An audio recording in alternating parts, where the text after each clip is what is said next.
Remand और पूछताछ के बाद पुलिस की टेबल पर अच्छे गुनहगारों की प्लानिंग चौपट हो जाती है। राजा के कातिलों का भी यही हश्र होना है, क्योंकि 3 राज्यों की पुलिस इस मामले में जांच कर रही है। और क्योंकि इंदौर के कपल थे, शिलांग में पति का मर्डर हुआ और गाजीपुर में पत्नी का सरेंडर हुआ। सबसे बड़ा सवाल यह है कि आखिर सोनम ने योगी फोर्स के एरिया में सरेंडर क्यों किया।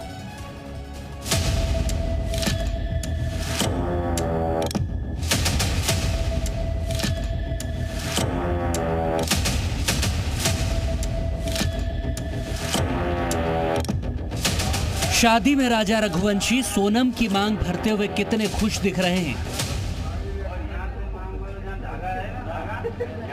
लेकिन सोनम के चेहरे पर खुशी तो छोड़िए, गंभीरता या कहें कि गुस्सा दिख रहा है। क्या यहीं से सोनम ने हत्या का प्लान बना लिया था? राजा रघुवंशी कितने खुश थे, शादी के बंधन में बंधने की खुशी चेहरे पर साफ दिख रही थी। सोनम भी शादी के लाल जोड़े में राजा की दुल्हन बनी। लगा था यहीं से अब ये जोड़ा एक नई जिंदगी की शुरुआत करेगा, लेकिन किस्मत और सोनम दोनों को कुछ और ही मंजूर था। राजा की जिस मां ने सोनम को लाल जोड़ा पहनाया, वही अब कातिल के लिए फांसी की सजा मांग रही हैं। सोनम ने हत्या करवाई तो सोनम को कड़ी से कड़ी सजा मिलना चाहिए। क्या कौन सी सजा की मांग करती? मां है आप? मां हूँ, फांसी की सजा से भी बढ़ के सजा चाहती हूँ। मैं तो सोचती हूँ उसको जिंदा जलाया जाए। जब मेरे लड़के के साथ उसने ऐसा करा तो मतलब समाज में से उनको हटाया जाए। राजा की खुशियों में आग लगाने वाली चिंगारी सोनम ने भड़काई थी या फिर उसके कथित प्रेमी ने, इसकी छानबीन हो रही है।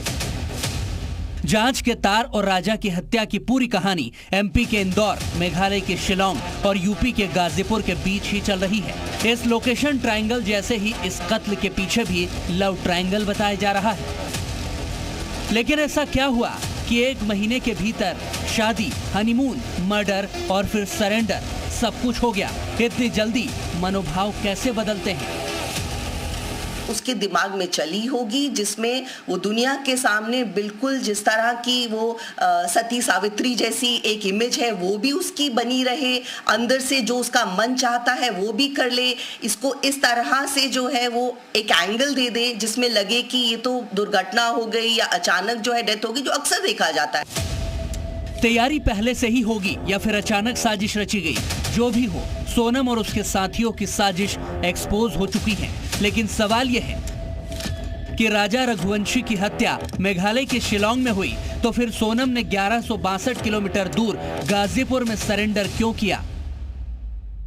यूपी पुलिस को सोनम आधी रात को बनारस गाजीपुर रोड पर स्थित काशी ढाबे पर मिली। ये वहीं की तस्वीर है। सोनम का चेहरा लटका हुआ है। देखने से लग रहा है कि वो कई दिन से सोई नहीं है। क्या उसे पता चल गया था कि अब बचना नामुमकिन है, इसीलिए उसने क्या घर वालों को सब कुछ बता दिया था? पहली बार आई थी तो सोनम कहाँ बैठी हुई थी, कहाँ मिली थी? वो बैठी नहीं थी उधर, पहले कस्टमर लोग थे, उनसे कुछ हेल्प मांगी, फिर उसके बाद मेरे पास आती हैं, बोलती भैया मोबाइल दीजिए, थोड़ा घर पे कॉल करना है, तो उनको हम देते हैं। फिर वो अपने भाई से बात करते ही मतलब रोना स्टार्ट कर देती। ढाबे पर तुरंत योगी की पुलिस आई और सोनम को 1 स्टॉप सेंटर लेकर गई। उसका मेडिकल चेकअप भी किया गया। उसी जगह सोनम के भाई भी पहुंचे, लेकिन सवालों के जवाब में उन्होंने हाथ जोड़ लिए। नहीं है, आप उसके बाद से रात को क्या बात हुई? 17 दिनों से आप लोग ऐसा क्यों पूछ रहे हो? आपकी बहन 17 दिनों से गायब थी, इसकी खबर थी आपको? नहीं थी। ढूंढ रहा हूँ 17 दिनों से। क्या सोनम का परिवार इस साजिश के बारे में सब कुछ जानता था? क्योंकि 11 मई को इंदौर में राजा और सोनम की धूमधाम से शादी हुई थी और करीब 9 दिनों के बाद 20 मई को दोनों हनीमून मनाने मेघालय पहुंच गए थे। यहीं पर दुर्गेश भैया भी साथ में रहते थे और ये बात जो ये बता रहे कि फोन आया करा तो दुर्गेश भैया बोलते जो साथ में रहते थे, हमेशा साथ में रहते थे राज और दुर्गेश, वो बोलते थे कि कभी राज ऐसा नहीं कर सकता, चाहे भैया उससे भी बयान लेना ना, वो बोलता भरोसा हम पे। गोविंद भैया भी बोला कि हमको भरोसा कि राज कभी ऐसा काम नहीं कर सकता। राज कभी यहाँ से शिलांग गया था या शिलांग जाने? नहीं भैया, कभी नहीं गया, कभी नहीं गया भैया, कभी नहीं गया। मैं गाँव, अभी हम गाँव से हम 10 दिन हो गए, 10-11 दिन हो गए यहाँ से। मैं रोज फोन लगा लगाती थी, बउआ तो ठीक है, बउआ हम भैया आ जाते जल्दी, हमारे सास की पथरी हो गई, बीमारी हो गई थी, इसलिए नहीं आ पाए, नहीं हम 8 दिन के लिए गए थे। ये राज बाहर था, कहीं बाहर गया कहीं था? बाहर नहीं था भैया, कहीं भैया। और ये बात गोविंद भैया से पूछो, रोज गोविंद भैया के पार्टनरशिप से पूछो, जहाँ काम करते थे रोज सुबह जाता था, शाम को आता पिछले था। कुछ दिनों में 10 से 15 दिन से नहीं भैया, कहीं नहीं गया। लेट आया और फोन पे किसी से बात करता हो, ऐसा कुछ आपको अनुमान हुआ? भैया ये हमको कहाँ से मालूम, हम गांव में रहे, पर फिर भी ये मालूम है भैया कि वो कहीं गए नहीं। हाँ। हमने सुबह शाम रोज फोन लगाती थी, रोज फोन लगाती थी, बउआ कहाँ है, बउआ खाना खाया कि नहीं खाया, रोज बताता था मम्मी मैं आ गया हूँ, मैं खाना खाया, कहीं 11 बजे कहीं 10 बजे। दुर्गेश भैया से पूछो, भैया वो तो साथ में रहते थे। ये जो व्यक्ति था एक और, ये कौन था? ये भी हमारे ये भाई राखी बांधती बिटिया भाई। अच्छा, क्या नाम है इनका? विक्की।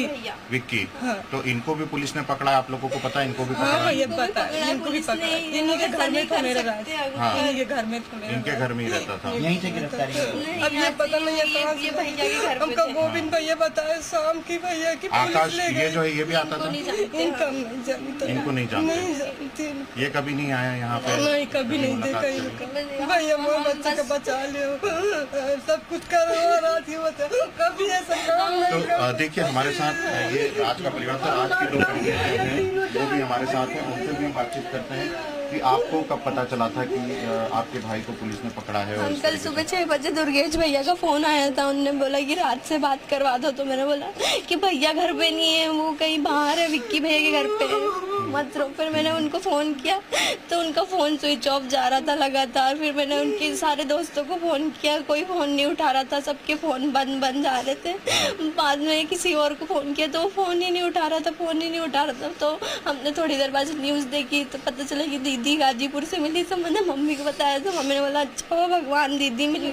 थोड़ी देर बाद भैया ने बताया कि वो दीदी गाजीपुर से मिली है, हमारा भाई नहीं मिल रहा था। सोनम दीदी से आप लोगों की बातचीत होती थी? आप लोग कभी मिले थे सोनम? उनसे हम कभी नहीं मिली। मिलने गई थी, नवरात्रि में गरबे खेले थे। कहाँ पर खेले थे? जहाँ गोविंद भैया भी गए थे, उनके पूरी जो टीम काम करती ना, वो सब टीम सहित काम पे गए थे सब, बस वहीं साथ में गए, गरबे खेले, बस घर आ गई। बाकी भैया हम कभी नहीं देखा उसको, लड़की को कभी नहीं, अलावा उनसे कभी नहीं मिला। आप लोगों को ये पता था कि सोनम, मतलब पुलिस का कहना है कि सोनम और राज का अफेयर था? तो आप नहीं, हम कुछ नहीं मालूम है, ऐसी कोई बात नहीं। कभी भैया यहाँ रहते, हमको 10 साल हो गए और थोड़ा आगे, कभी भी किसी से पूछ लेना, कभी किसी लड़की से नहीं बात करते हुए भी नहीं दिखता था। तो कभी किसी से बातचीत कराओ, मोबाइल में बातचीत करते हुए दिखे? सोनम से कोई बातचीत करते? बस उनसे अब उनका फोन आता तो यही बात होती कि गाड़ी भरवा रहे हैं, गाड़ी खाली करवा रहे हैं, भैया से बात करी, बस हमारे से यही फोन पे बात होती थी। काम के विषय में कभी सोनम दीदी का फोन आया हो? हाँ, काम के विषय में आता था, गाड़ी भरवानी, गाड़ी खाली करनी, गोडाउन पे। सोनम का फोन आता था? गोविंद भैया का और उनके पापा का जो अंकल है, जो लड़कियां काम करती थी वो देखना, अब जो भी दीदी लोग हैं उन सबका फोन आता था, कस्टमर्स का फोन आता था, बस फोन आते रहते थे उसके। और बस अंकल उसको छुड़वा दो। ये जो एक और दोस्त आप लोग बता रहे हैं जो विशाल है, ये विशाल कब से साथ में था? वो हमारे भैया हैं, वो भी हमारे साथ रहते हैं, उनकी दोस्ती 4-5 साल से। वो कहाँ पे रहते? वो विशाल कहाँ रहते? वो नंदबाग में रहते। वो भी ऐसा नहीं कर सकते, सब उनको गलत फंसा रहे हैं, वो दोनों ऐसा नहीं कर सकते बिल्कुल। विशाल के आप राखी बांधते थे विशाल को? तो ये कभी जानकारी मिली थी क्या कि वो विशाल जो है वो कभी बाहर गया हो कुछ दिनों के लिए? नहीं अंकल, वो इतने दिनों से कभी नहीं, क्योंकि ये बता रहे हैं कि शिलोंग में विशाल जो है वो गया। नहीं अंकल, इतने पैसे वाले लोग नहीं हम कि वो लोग वहाँ चले, वो भी बहुत गरीब लोग, इतनी दूर घूमने नहीं जा सकते। नहीं अंकल, वो भी कहीं नहीं गए, उनकी मम्मी ने बोला वो भी कहीं नहीं गए इतने दिन से घूमने के लिए। विशाल के परिवार वालों से आपकी बातचीत हुई थी? बस उनकी मम्मी से, उनकी मम्मी की हालात बहुत खराब है, वो यहाँ है भी नहीं, कहीं शादी में बाहर। विशाल भी साथ में काम करता था? नहीं, विशाल क्या काम करता था? वो काम नहीं करते थे, उनका एक्सीडेंट हो गया था तो उनकी कमर टूट गई थी, तो उनका काम नहीं करते थे वो। तो ये एक और जो तीसरा व्यक्ति है जो कि उसमें पूरे घटना में पुलिस बता रही है, जिसका मैं आपको फोटो भी बता देता हूँ, है ना, आकाश, ये उसका फोटो है। ये कभी आप लोगों ने देखा था? अंकल, इनसे हम कभी नहीं मिले, इनको कभी नहीं देखा। हाँ, तो एक और चौथा आरोपी भी है, उसको कभी देखा हो? दो नाम ले रहे हैं, उन लोगों को हमने कभी नहीं देखा। अच्छा, मतलब सिर्फ आकाश, इसकी दोनों की दोस्ती थी? वो हमारे भाई है दोनों, उन लोगों ने कुछ नहीं किया, इन लोगों ने, इनका नहीं पता, इनको भी कभी नहीं देखा हमने, पर ये इतने छोटे छोटे कभी इतना बड़ा काम नहीं कर सकते। आज विशाल से घर जाता था, विशाल के पास जाता था। हाँ, वो भैया भी कभी कभी यहाँ पे आते थे, वो भी वहाँ पे जाता था, वहीं सो जाता, वो वहीं पे सो जाता था। माँ जैसे मम्मी बोलते, उनकी मम्मी को ये बच्चे सब मेरे मम्मी बोलते हो, राखी बांधती हैं बिटिया, कभी कभी रात में सो जाते हैं। वो लोग ऐसे कभी नहीं करते। राज कहाँ तक पढ़ा है? 10वीं पढ़ा, 10वीं पढ़ रहा था, उसके पापा शांत हो गए तो 10वीं का पेपर देकर काम ही कर रहे थे 2011 मई को। ये अब जो पुलिस कह रही है, इस पे आप लोगों का क्या कहना है? ये सब झूठ बोल रहे हैं पुलिस के, न्यूज देख देख के मैं पागल हो रही, मैं भैया बोल रही सही में, इनको तीनों को जहर दे दूंगी, जहर खा के मर जाऊंगी। देखिए किस तरह से घर वाले जो है वो उन्हें खुद को नहीं पता है कि राज ने ये काम करा है, और वो विश्वास ही नहीं कर पा रहे हैं कि राज ऐसा कर सकता है। और उनको राज बोले हमारा इस तरह का नहीं है, राज का ये घर है, छोटा सा एक कमरा है किराए का जहाँ वो रहता था। ये उनकी माँ और ये 2 बहनें हैं जिनके संग रहते हैं, काफ़ी बदहवास हालत।